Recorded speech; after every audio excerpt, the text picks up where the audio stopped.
The answer is GMC 1000, year 1964. Here are the key facts.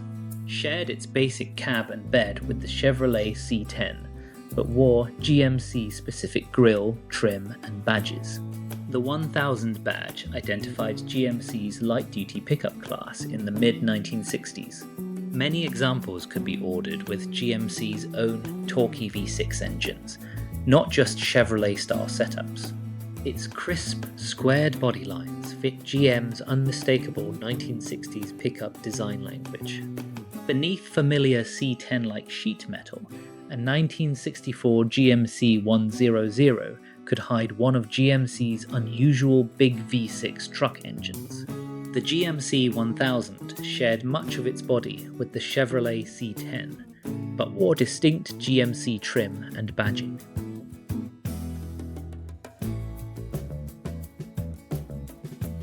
The answer is Ford Falcon, year 1960. Here are the key facts. Ford launched it for 1960 as a compact answer to growing import sales. It became one of the first truly successful compact cars from a major American maker.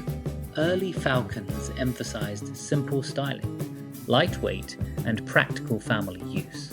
Its basic platform later helped underpin the first-generation Mustang. The humble Falcon donated much of the engineering DNA behind the 1964 Half Mustang. The Ford Falcon was one of the first successful compact cars produced by an American manufacturer.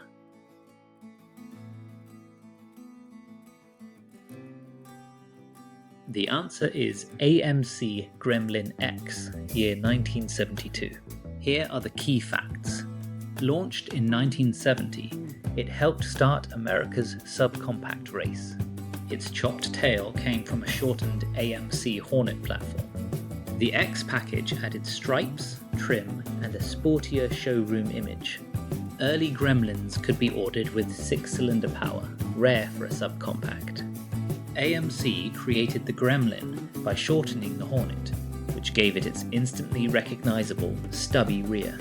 The Gremlin was one of the first American-built subcompact cars, launched on April Fool's Day 1970.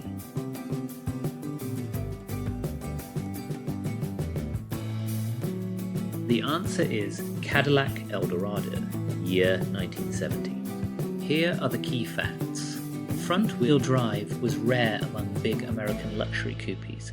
For 1970, the Eldorado gained a massive 500 cubic inch V8.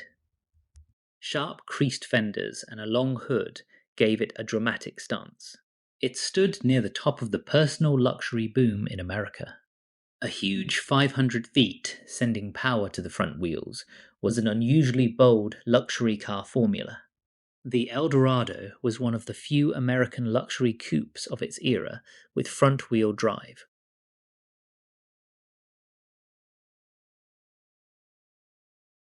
The answer is Chevrolet Nova SS, year 1970. Here are the key facts. The SS package turned the Nova Coupe into a compact muscle car. Many buyers chose V8 power, giving the small body serious punch. Its clean, square 1970 shape looked tougher than flashy. It became a favorite base for drag races and street builds. Its restrained styling made the 1970 Nova SS one of the era's classic sleepers. The 1970 Nova SS was a performance-oriented version of Chevrolet's compact car, often equipped with a powerful V8 engine.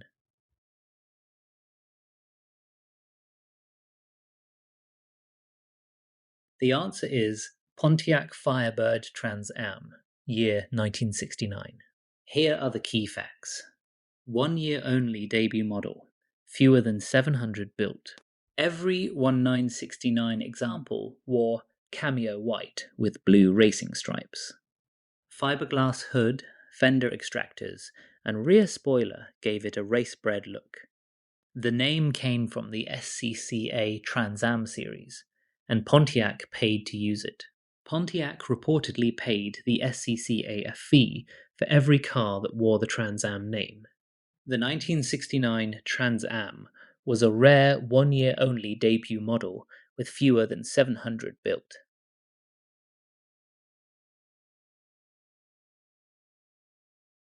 The answer is Pontiac GTO, year 1964. Here are the key facts. Started as a performance option on the Tempest Le Mans, not a standalone model. Packed a 389 cubic 3-inch V8 into a mid-size body, a key muscle car formula. More than 30,000 sold in year one, far above expectations. The GTO badge borrowed exotic Grand Touring letters for pure street image. It began as an option package, and its famous badge borrowed Italian-style initials. The 1964 GTO is often credited with popularizing the muscle car segment.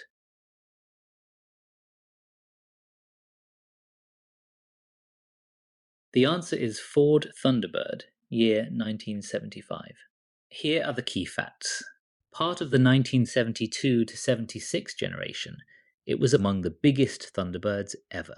Ford positioned it as a personal luxury coupe focused on comfort, presence, and trim. Formal rooflines, opera window styling, and vinyl roof options matched 1970s luxury fashion. It remained a two-door coupe, keeping the Thunderbird formula upscale and personal. Its size grew so far that the next Thunderbird was notably downsized. The 1975 Thunderbird was one of Ford's largest and most luxurious personal luxury coupes.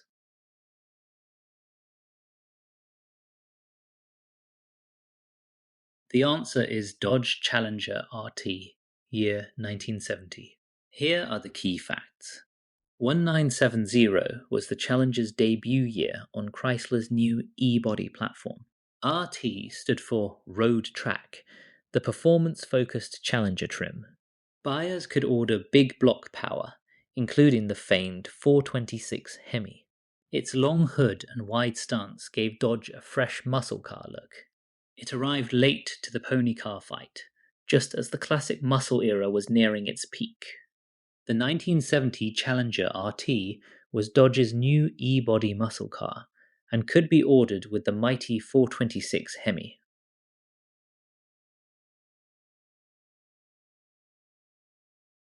The answer is Plymouth Belvedere, year 1964. Here are the key facts. Boxy B-body styling gave it a clean, no-nonsense mid-size look. 1964 race versions helped make Chrysler's 426 Hemi a dragstrip legend.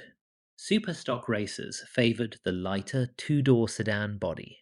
It became a Mopar performance icon before the muscle car boom peaked. Some drag-focused Belvederes were factory stripped to save weight.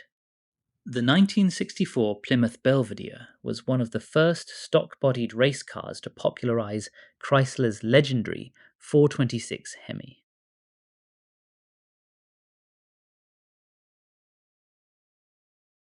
The answer is Studebaker Champ, year 1960. Here are the key facts. Built only from 1960 to 1964 during Studebaker's late truck era. Its front styling borrowed heavily from the compact Studebaker Lark. The car-like cab made it stand out from boxier rival pickups. Buyers could choose 6-cylinder or V8 engines. It is remembered as one of the last Studebaker pickups sold in America. The Studebaker Champ was produced from 1960 to 1964 and was known for its distinctive styling.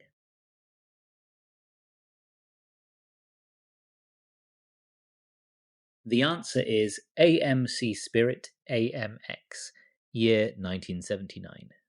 Here are the key facts. Revived the AMX badge on AMC's compact Spirit hatchback. Fender flares, air dam, rear spoiler, and stripes were signature cues. It kept a rear-wheel drive layout in AMC's 1979 sporty lineup. The car reflects AMC's smaller smog-era take on performance style.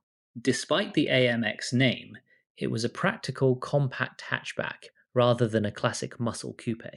The Spirit AMX was AMC's sporty successor to the original two-seat inspired AMX nameplate.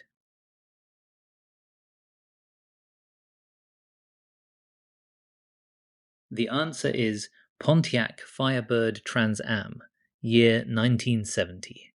Here are the key facts. It debuted with the second generation Firebird for 1970. Its Endura nose and spoilers gave it a cleaner road race look. Every 1970 Trans Am wore white paint with blue stripes. A standard 400-volt 8-kept Pontiac muscle front and center. Collectors often call it the 1970 half Trans Am because it arrived mid-year.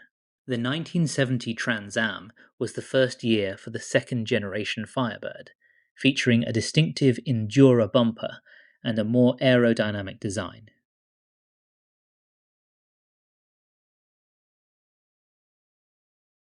The answer is Mercury Comet, year 1964. Here are the key facts.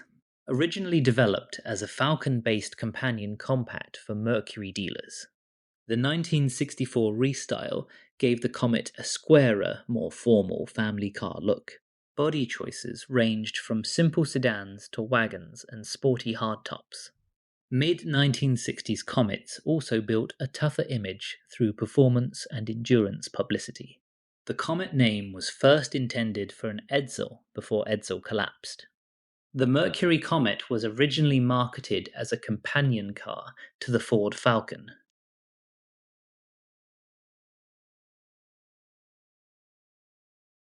The answer is Ford Bronco, year 1966. Here are the key facts. First generation Bronco ran from 1966 to 1977. Ford launched it to battle Jeep CJ and International Scout. Early Broncos came as wagon, roadster, or half-cab pickup. Its simple boxy shape helped define the early SUV look. The launch Bronco used an inline-six. V8 power came later. The first generation Ford Bronco was produced from 1966 to 1977 and is considered one of the earliest SUVs. Which car do you like best, or have you ever driven one yourself? I would really love to know. Write it in the comments. I would also really appreciate a like and a subscription. See you in the next video.